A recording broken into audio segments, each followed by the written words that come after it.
Picture this. You're asleep beneath the open sky. There are no houses, no fences, no doors to lock before bed. The only thing standing between your family and the darkness is a small fire that's beginning to fade. Then you wake up. Not because of a bad dream, because everything around you has suddenly gone quiet. The insects have stopped. The birds are silent. Even the wind seems to have disappeared. Somewhere beyond the edge of the firelight, something is watching. You can't see it, but it can see you. And in a world without walls, that's all that matters. Now here's the frightening part. This wasn't a rare night. For your ancestors, this was normal. For millions of years, humans lived in a world where becoming someone else's dinner was an everyday possibility. Today, we think of ourselves as the planet's greatest predator. But rewind far enough into the past, and the story looks completely different. There was a time when humans weren't feared, we were hunted, and honestly, we weren't very good at surviving. Compared to the animals around us, we looked almost defenseless. Our teeth couldn't tear through thick hide. Our fingernails were useless against claws. We couldn't outrun the fastest hunters. We couldn't smell danger carried on the wind. We couldn't see well in the dark. Even our babies needed years of care before they could survive on their own. By every measure, early humans should have disappeared long before history ever began. So why didn't we? The answer starts with a fossil that forced scientists to rethink our entire past. In 1924, researchers in South Africa uncovered the skull of a young child who had lived nearly 3 million years ago. For decades, scientists studied the tiny fossil, searching for clues about how the child had died. Then they noticed something chilling. The marks on the skull weren't caused by disease. They weren't caused by another human. They matched the grip of a powerful bird of prey. The child hadn't simply died in the wild. They had been carried away by a predator. Suddenly, ancient humans looked very different. They weren't always the hunters. Sometimes, they were the hunt. And that discovery raised an uncomfortable question. If children were vulnerable, if adults had no claws, no fangs, and no natural weapons, how did our species survive long enough to build civilizations? The answer wasn't hidden inside stronger muscles. It wasn't faster legs. It wasn't sharper teeth. It was something evolution had never seen before. But before humans discovered that advantage, they had to survive a planet ruled by animals that seemed almost impossible to escape. Imagine walking across an open grassland. The sun is still high. Nothing seems out of place. The wind gently moves through the tall grass. Birds are singing somewhere in the distance. It feels peaceful, until you remember one terrifying fact. The most dangerous predator is usually the one you never see. A lion doesn't announce its attack, neither does a leopard. They wait, patiently, watching every step their prey takes. And when the moment is perfect, they strike. For ancient humans, every journey came with that risk. Collecting water, gathering fruit, searching for firewood, even checking animal traps. A simple task could turn into a fight for survival. The wilderness wasn't just dangerous. It was designed to reward creatures that hunted better than we could. Take the leopard, for example. Even today, leopards are among Africa's most successful hunters, not because they're the strongest, but because they're masters of surprise. They move almost silently through bushes and trees, waiting until they're close enough that escape becomes nearly impossible. Researchers studying modern leopards have found that many attacks begin only a few steps from their prey. That's what made them so terrifying. By the time you realize the danger, the hunt had already begun. It's no surprise that many scientists believe large cats were among the greatest threats our ancestors ever faced. Then there were the giant hyenas. Forget the laughing scavengers you see in documentaries today.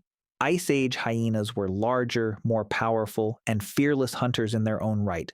Archaeologists have discovered caves filled with thousands of crushed bones left behind by these animals. Some of those caves even contain the remains of ancient humans. Imagine finding shelter from the rain, only to realize you've wandered into a predator's dining room.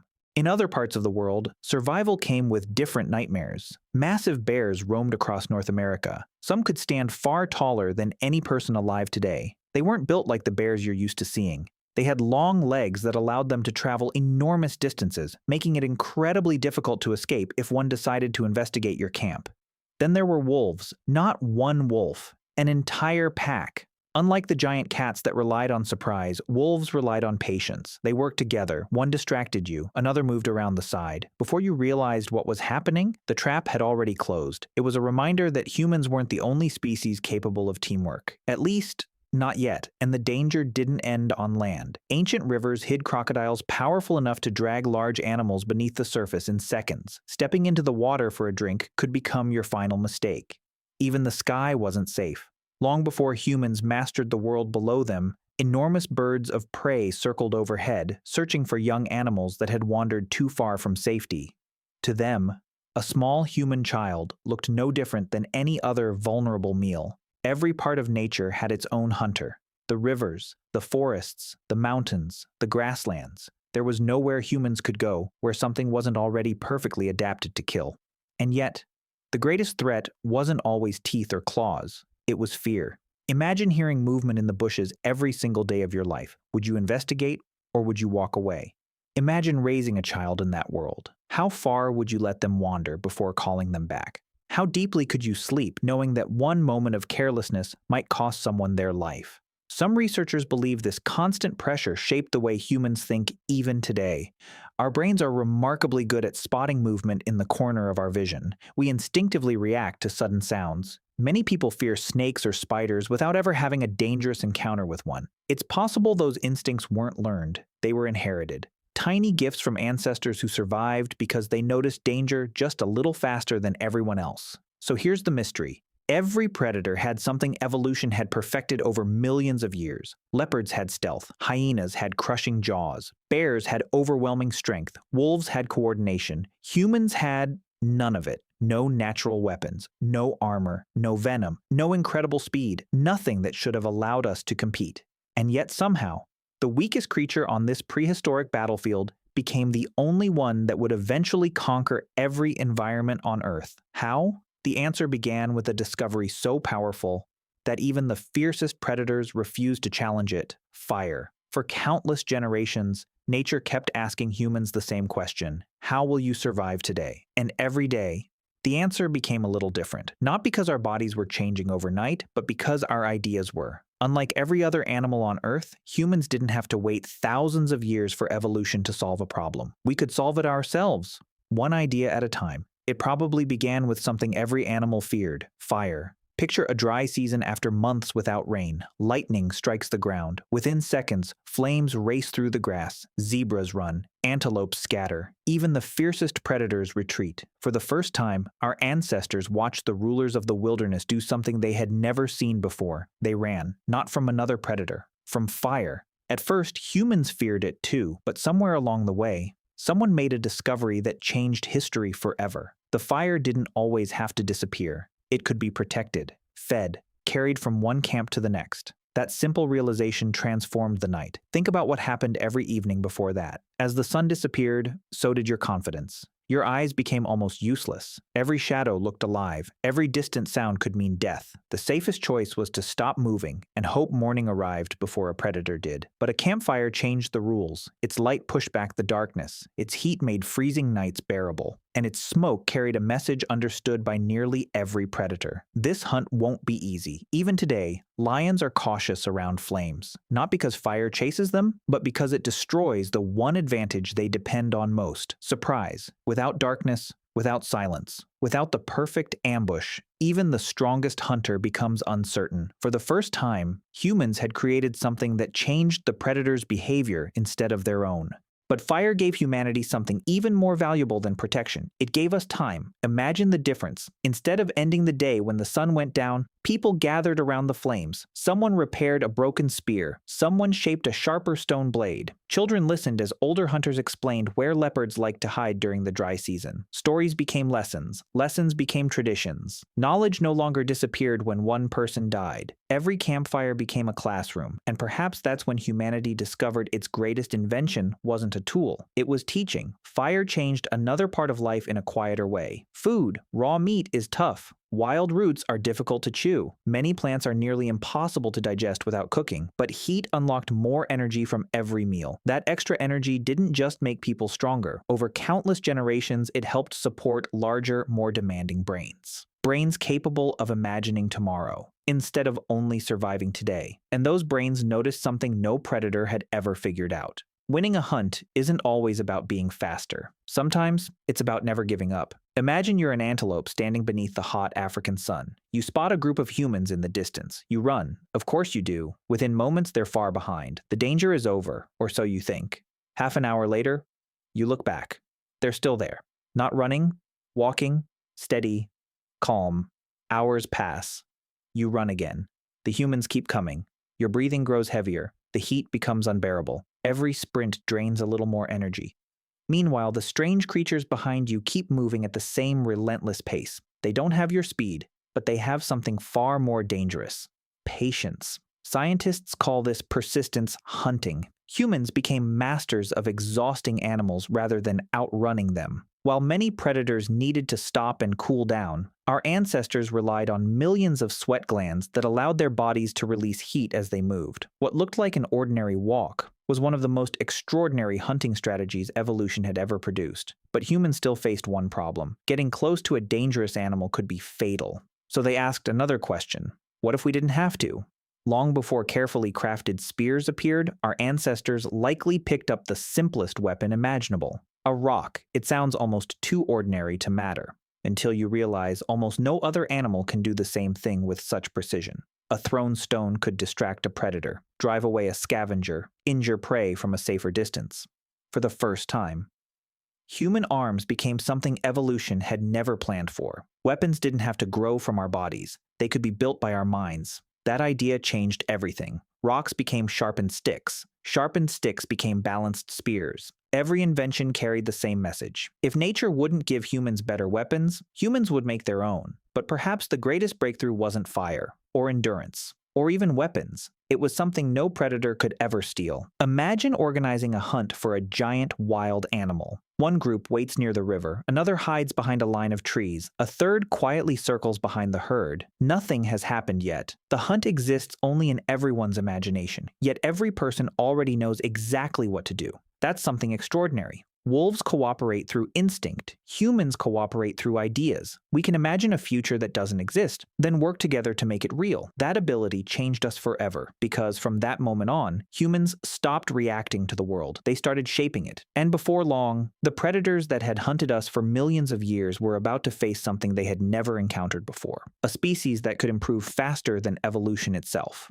Something had changed, not all at once, not in a single generation, but so slowly that no predator could have noticed it. Every campfire passed down another lesson. Every successful hunt improved the next one. Every mistake became a warning for the future. While other animals relied on instinct, humans began relying on experience. And experience can grow much faster than evolution. As the centuries passed, our ancestors left Africa and entered places no human had ever seen before. Frozen valleys, towering mountains, endless forests, open plains stretching beyond the horizon. Each new land brought new dangers, different predators, different climates, different challenges. Yet humans kept doing the same remarkable thing. They adapted, not by growing thicker fur, but by making warmer clothes, not by evolving sharper claws, but by building better weapons, not by becoming stronger than nature, but by becoming better at understanding it. Wherever humans went, ideas traveled with them. And unlike muscles, ideas only became stronger when they were shared.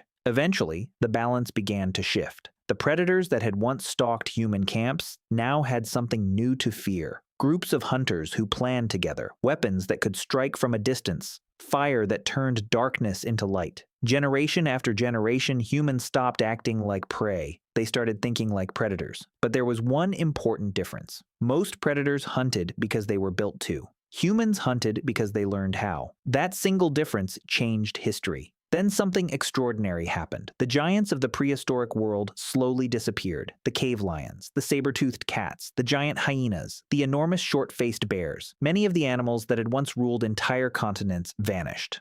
Scientists still debate exactly why. The climate was changing rapidly at the end of the last ice age. Habitats shifted. Food became harder to find. At the same time, humans were spreading into new lands with better tools, better coordination, and better hunting strategies than ever before. Most researchers believe it wasn't one cause that changed the world. It was many causes working together. A changing planet, and a species that refused to stop learning. But perhaps the greatest human victory wasn't defeating predators. It was escaping the limits of our own biology. Think about every other animal on Earth. An eagle survives because it has wings. A shark survives because it was built for the ocean. A cheetah depends on incredible speed. A bear depends on overwhelming strength. Their greatest advantage is something they were born with. Humans took a completely different path. When nature didn't give us protection, we created shelters. When it didn't give us claws, we crafted tools. When darkness belonged to predators, we carried light into it. Again and again, our ancestors proved one remarkable truth. The human body wasn't our greatest weapon. The human mind was. And maybe that's why this story still matters today. Look around your room. Everything you see began as an idea. The phone in your hand, the chair you're sitting on, the house protecting you from the weather. None of those things came from evolution. They came from the same ability that helped our ancestors survive millions of years ago. The ability to solve problems, to imagine something better, and then build it. In many ways, we're still doing exactly what they did. The problems have changed. The process hasn't. Now think about your own family. Go back one generation, then another, then another. Keep going. Thousands of generations stretch behind you. Every one of those people lived in a world full of uncertainty. Someone in your family escaped a predator hidden in tall grass. Someone survived a brutal winter. Someone kept a campfire alive until sunrise. Someone noticed fresh tracks in the mud and turned their family around just in time. Someone taught their child a lesson that saved a life years later. If even one of those moments had ended differently, you wouldn't be here. That's an incredible thought. So, how did ancient humans survive the world's deadliest predators? Not because they were the fastest, not because they were the strongest, not because evolution gave them better weapons. They survived because every generation left the next one with something more valuable than strength: knowledge. Each discovery became another stepping stone. Each lesson made the next challenge a little easier, until one day, the weakest creature on the prehistoric landscape became the only one capable of living on every continent on Earth. Nature created incredible predators, but it also created one species that could keep reinventing itself. And in the end, that proved to be the greatest survival strategy of all. If you enjoyed this journey into the ancient world, make sure to subscribe to the channel. We explore forgotten mysteries, groundbreaking discoveries, and the incredible stories that shaped human history. And if this video changed the way you think about our ancestors, let us know in the comments. Because the more we learn about the people who came before us, the more extraordinary they become. Thanks for watching.